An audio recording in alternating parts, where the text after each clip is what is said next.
Hey, good evening.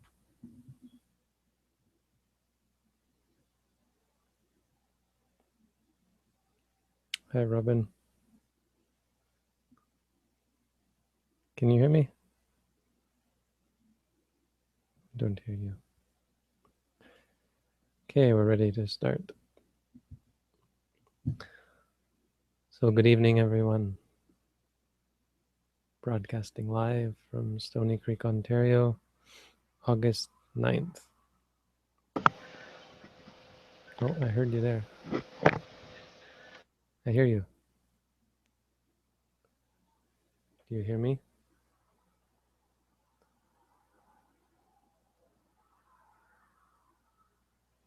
I heard you. I heard something. Don't know. Anyway, I'm joined by Robin tonight. If you'd like to join the hangout, well, you have to get special permission. So, but it's not hard to get. Just ask and. Well, actually, yeah, we probably wouldn't. This isn't something I'm going to open up to everyone. The idea here is to talk about this verse and answer people's questions. But tonight we have something special as well that I'd like to bring up. And I was hoping Robin could maybe talk about, but she's muted. I don't hear her. No. I see you, your lips are moving. No sound is coming out. Was for a second. I heard something. I think it might be a cable or something. How about that? Can you hear me now? Now I can hear you, but the sound's pretty awful. But that might be on my end. That might be on my end because that was happening before. Just a second. That was when you were on Firefox. Okay, go again. How is it now? No.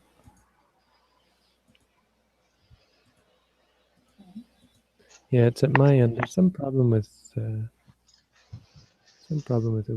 I don't know what's wrong. Are you able to go on Google at all, on Google Chrome for this? Because I think last time the problem was when you were on Firefox. No, I've got a problem. It's the same on Mumble, you know. I get some. There's some bug with Ubuntu or something. Oh. Mm-hmm.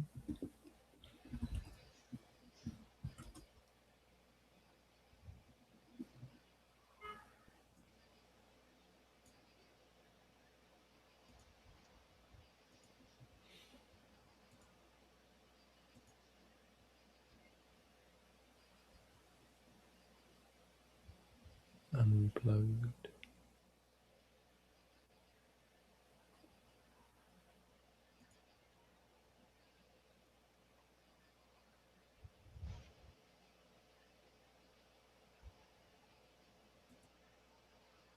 Okay, how about now? Oh, how's that? No, you still got it. But that's just at my end. I don't think anyone else is bothered by it. Just got to deal with it.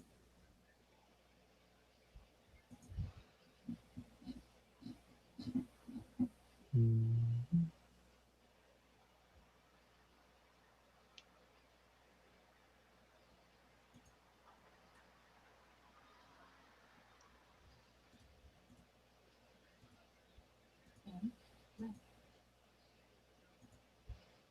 Anyway, enough of this. Good evening, as I said. Welcome. Today we're looking at a quote by the Buddha.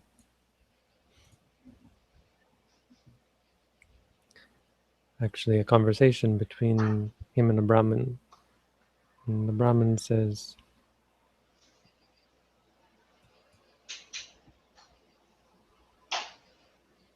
again with these views, right? And the Brahmin has this view. And so again, we have this clear distinction between the Buddha and others. The Buddha's not interested in views. So again, we have someone coming to the Buddha saying, all right, here's what I believe. They just have to, like, it's keeping his views all bottled up is it's the thing about views, you know, because they're hard to hold on to. It takes energy and effort, so you have to exercise. And so, because you're constantly assuaged by your own doubt, right? Because it's a view. It's not based on empirical evidence. So, in order to maintain it, you have to push, and the push is in trying to get other people to believe the same things as you. This is why people proselytize. They may say it's for whatever reason, but it's actually to reaffirm their own belief, because belief is difficult to take, difficult to keep. So this Brahmin, he can't keep it. He's holding on to this view, and he's like believes it so much, but in order to maintain that belief, whenever it starts to slip, he would have to go and I'm just assuming he would have to go and tell others. That's why he comes to the Buddha. That's why people would come to the Buddha. People come to me and with this sort of things, all their views. And it's nice to have the example of the Buddha to say, yeah, well, that's your view. There was an article someone posted recently, and I was discussing it with them about this fact, the idea that people think that their view, the idea of an opinion, where people will come to you and say, well, in my opinion, X, and it would be something like, in my opinion, um, vaccines give you Alzheimer's, something like that. I mean, I don't know about vaccines giving you Alzheimer's, but the thrust of the article was that, well, in many cases, it's not even really an opinion; it's just a mistaken, an erroneous statement. Like it's just wrong. An opinion is I like onions, or I like lavender, or something. But there's this idea that you could hide behind something because it's your opinion. And also, if something is just my opinion, like everyone's entitled to their opinions. I mean, well, yeah, but it doesn't mean anything that you have an opinion. And so we were talking about whether there's any meaning to having an opinion, and besides how it affects your own mind, there's really nothing. It means nothing when you tell me I believe X. It's really meaningless. If 90% of humans believed something, it would still be meaningless. It would still have no bearing on the truth. If 99% of humans believed something, it would still have no bearing on the truth. So belief in and of itself is of no import. Anyway, people seem to think it is important, and it's important that they tell you. So he came to go to the Buddha and said, this is my opinion. There's no harm in telling people the truth. It's an interesting statement. It reminds one of the question of whether telling the truth means not lying means always telling the truth. Does not lying always mean telling the truth? And from a Buddhist point of view, obviously, especially here, the answer is no. This isn't what we mean by not telling a lie. Not telling a lie is actually lying. If you omit the truth, and as a result someone has a mistaken understanding, that's not the same as lying. If you do anything to intentionally mislead someone, well, that could be considered lying. But withholding the truth is not considered lying, because withholding the truth can often be quite beneficial. The problem with lying is that it's a distortion. It's a perversion of reality. What you're doing is you're intentionally taking someone away from the truth. And so inherently, it's antithetical to the practice of Buddhism and attainment of the truth. But the other thing about this statement that the Buddha gives, where he says, I don't say that. I don't hold on to such a view. Instead, this is the Buddha looks at things from a completely different point of view, and it's in one sense utilitarian, if it's beneficial. If it helps, if saying something helps, then he will say it. If saying something doesn't help, then he won't say it. Now, the question then comes: well, could you lie if it was beneficial, or could you kill if it was beneficial? And the point is that, of course, that's not possible. If it's a lie is problematic, is inherently harmful, and so no, doing something that is harmful is not in the capability actually of an enlightened being. They're not capable of intentional harm to themselves or others. So intentionally telling a lie is not possible. Intentionally stealing, intentionally killing, intentionally doing something that harms others. Intent for the intention to harm or oneself. I mean, having the unwholesome mind state that would give rise to killing or stealing is not possible. But no, but the point here is in the difference in the Buddha's approach to reality, and it's in regards to not whether it's this way or that way, but whether it's helpful. So the Buddha was quite malleable and quite flexible in regards to a lot of the views that arose. So as far as telling the truth, well, it's quite a simple teaching. I mean, the actual teaching here is just that it's not always useful to tell the truth, but the premise behind it is more interesting. And it's that in regards to views, they're not really of any import. Opinions are not useful. The Buddha doesn't hold on to them, doesn't give them any weight. What he gave weight to is truth, value, benefit. So that's the Dhamma for tonight. Does anybody have any questions?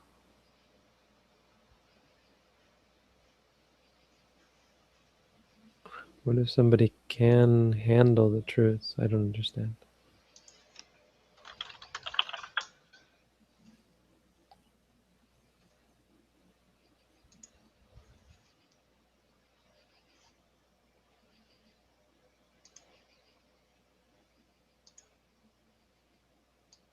Oh, such as the non-existence. You mean cannot handle the truth? Is that what you're asking? I think you've got some grammar issues. If someone can't handle the truth, like they believe that God exists, so you shouldn't tell them that he doesn't exist, that God doesn't exist. I mean, this is another, you don't have to. It's important to always be right. It's not always important, it's not always wise to try to convince other people that you're right. And there's a big difference. It's not our duty to um, fix other people. It's not our role, our goal. It doesn't help to try. It's our role and our duty to be clear in the mind, to be mindful, and to be beneficial, to be helpful, to be kind, to be pure. I have so we have something that we wanted to talk about, and if Robin's amenable, maybe I could ask her to say something about our project. Sure. Can you still hear me? Yes, I can. And about tomorrow. So if there's anybody who wants to join us tomorrow, they can. We're at 7:00. Just let them know. They can contact and we'll add them to the hangout. Sure. So what we're meeting on tomorrow at 7, for anyone who's interested, is we're putting together an online campaign. Bhante is interested in establishing a monastery up in Canada in the area of McMaster University, which is a really exciting project. It's going to be great for the students at McMaster to have a Buddhist monastery, a place to go and learn meditation, but it's also going to be of benefit to people who may never make it to Canada, or although it's not that far, but even for people that are far away, it's a really interesting concept. What Bhante does now with broadcasting things that are going on the internet. It's just a wonderful idea of having local meditation courses and local daily Dhamma and broadcasting it as well to us. So it's really, really exciting, and definitely want to support him in that. So we have a campaign like the type that you see. It's through a website called You Caring, and we should have it ready tomorrow to roll out, and hopefully people will be interested in supporting it and sharing it with other people who might be interested in supporting it. Awesome, thank you. Yeah, I mean, part of it is having a support group here to do these sorts of things. I mean, right now I'm doing everything on my own. If you see, I just recorded the video for the project here. There's the camera. Right?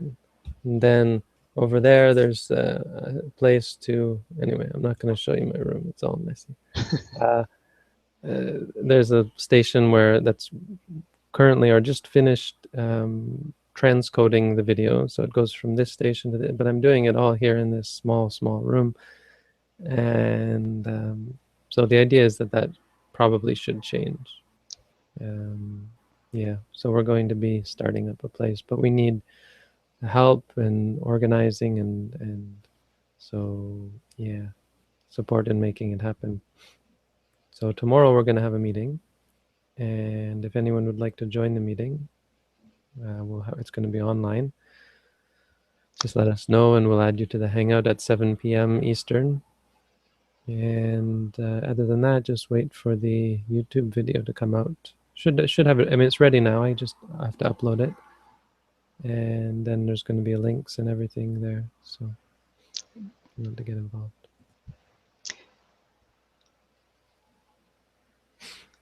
Actually, maybe we can kind of premiere it here with this group tomorrow before, or at what point will it go live on YouTube? Tonight, yeah. I mean, I can leave it private tonight, right? Yeah, maybe premiere it here tomorrow with this group here. That'd be nice. Sure.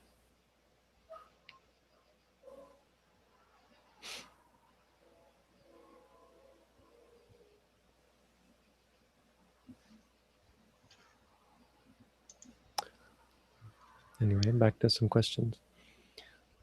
When a view or opinion arises, I find myself verbalizing in the head instead, along with my noting. Is there a way to not do so? Well, you can't control, you see. This is the thing that you're learning, is that we're not in control exactly. We can change, we can steer ourselves in a different direction, but it's got to be moment to moment. And so for something to just not happen, it's like turning a switch. Doesn't work that way. Right now, you're heading in you're in a certain bent or a certain direction that includes that sort of verbalization, mentalization. But you can steer away from that if you start to cultivate different habits. You have to identify which activities are promoting the habit, and you start to change as you see that those are unbeneficial and they're leading to harmful habits, etc., etc.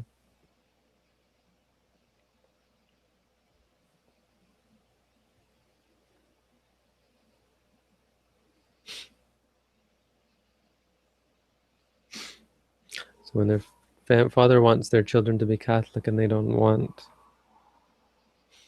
yeah, I mean, sometimes you might just go along with something, right? But you don't go along to it to the extent that it means you're lying. But you just might not say, Father, I'm not a Catholic. You don't have to tell him that you're not a Catholic. It doesn't really help him, not likely. I mean, if you think it could, this is the thing, the Buddha said, if it's beneficial. But the problem is, it's hard for us to tell what is truly beneficial. So that's where the uncertainty comes in. There are no certain answers, but there are certain answers, we just don't have them. So it's more about us trying in our muddled way to discern what is right. It's not just yes, always. I mean, it would be much easier if the answer was always tell people the truth when the opportunity arises. But clearly, that's not the right way. Is it normal that labeling things seems more distracting than just noticing them but not picking a word? Yeah, it's not distracting, but it's disturbing, and it's meant to be. It's meant to disturb your habitual stream, their habitual reactions. So we're comfortable in the way that we deal with things, but that comfortable involves defilements, and so we're trying to disrupt it. The other thing is it's showing you how chaotic things really are. So we have a way of surfing over the waves, the disturbances, sort of just superficial investigation, keeping it superficial enough so that it doesn't bother us. This meditation is bringing you right in there, and that's not easy. And so as a result, you're seeing how difficult it is and how chaotic it is. The third is that it's just um, a part of the beginner stages in the practice. For a beginner, for an advanced meditator, they're much better able to not have a greater than superficial involvement with reality, and so as a result, it's not so disturbing. But in the beginning, you're doing it a lot wrong. It's clumsy. It's unskillful, and so yeah, as a result, it's going to be chaotic. But no, it's not actually distracting. That may be how it appears, because you have this idea that it's a better meditation somehow to just go with it. But it's actually not disturbing. It's not distracting. It's just disturbing, and it's disturbing for these reasons. First of all, reality is kind of disturbing. Second of all, you're not in the beginning very good at approaching reality, and third, it's a part of the actual practice to be disturbed, because the superficial ability to surf over the experiences belies the fact that it's actually not a way to find happiness, that this is not sustainable, it's not conducive to true and lasting happiness. In truth, once you see reality clearly, you reject it entirely and you leave it behind, and in favor of freedom. You leave behind everything step by step in your life. You start letting go of the more complicated aspects of your life, simplifying, until eventually you just let go of everything and have no interest in it being involved at all.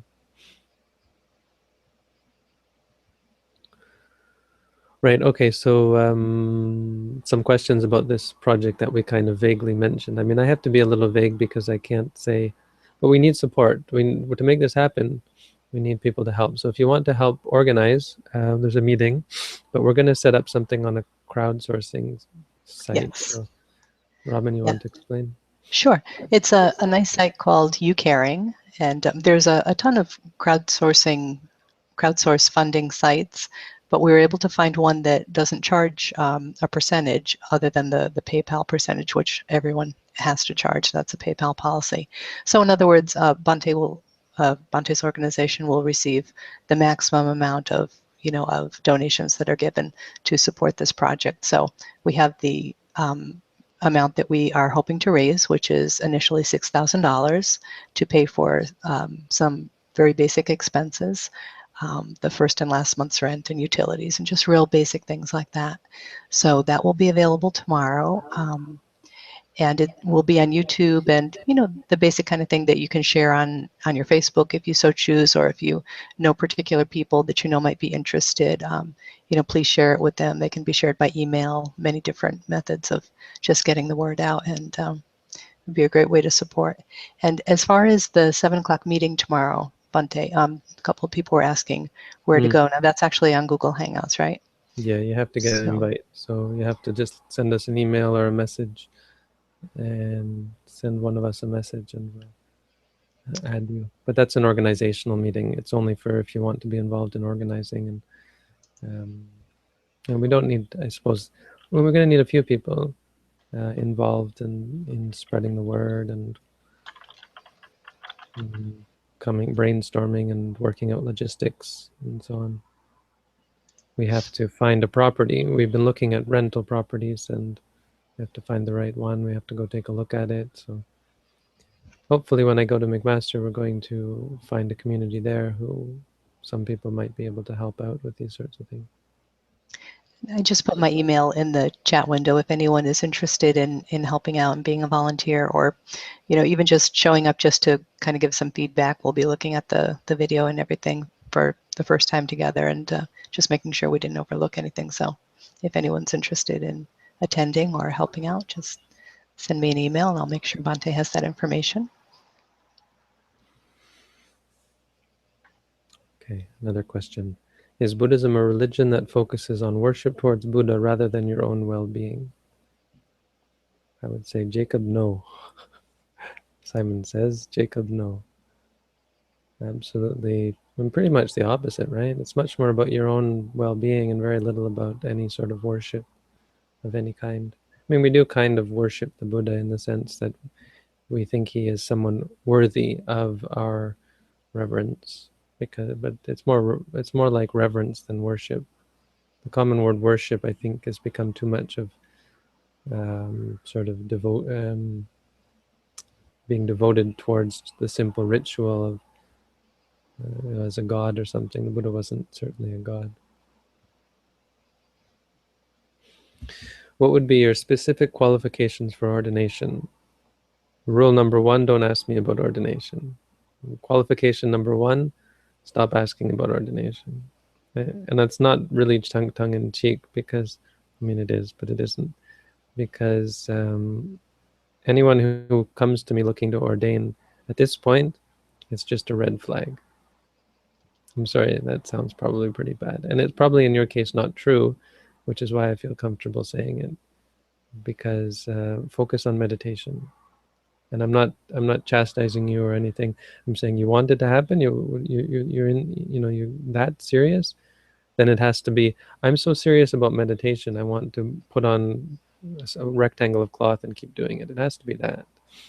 And it can't be about, I want to become a monk because I think it's cool to wear a toga. Right? So think of it like that 80s kung fu movie that I always reference, where he sat in the courtyard and they wouldn't let him in. They said no, no. A Fight Club as well, one of the last movies I saw before I became a monk. uh, Fight Club, where they make you stand outside. But there was an earlier movie, this Shaolin movie, where they made him, he sat outside and they said no, no, we don't accept foreigners, and they just ignored him and sat in front of the monastery until they let him in. And of course he ended up causing a ruckus and a big upset in the monastery. So yeah, there's that. But that's how you have to approach it. You come and do a meditation course, and then we'll talk about whether you can do a second meditation course. And if you've done that, then we can talk about, well, maybe a third meditation course. You kind of get the point, get the picture.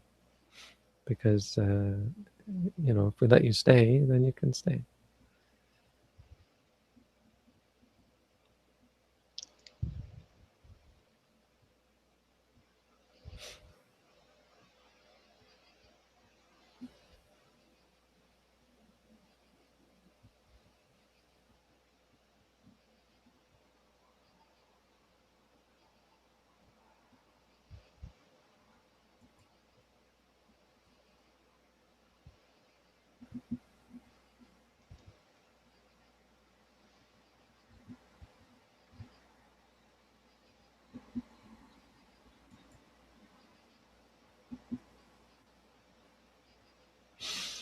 I think you've answered all the questions, Bhante. Yeah, well, good enough. It's Half an hour. amazing. It's good. We do every day like this. Yeah. The answers don't pile up. That's what I was thinking. Yeah, there were like 200 questions piled up on Google Moderator. So this is nice. All caught up.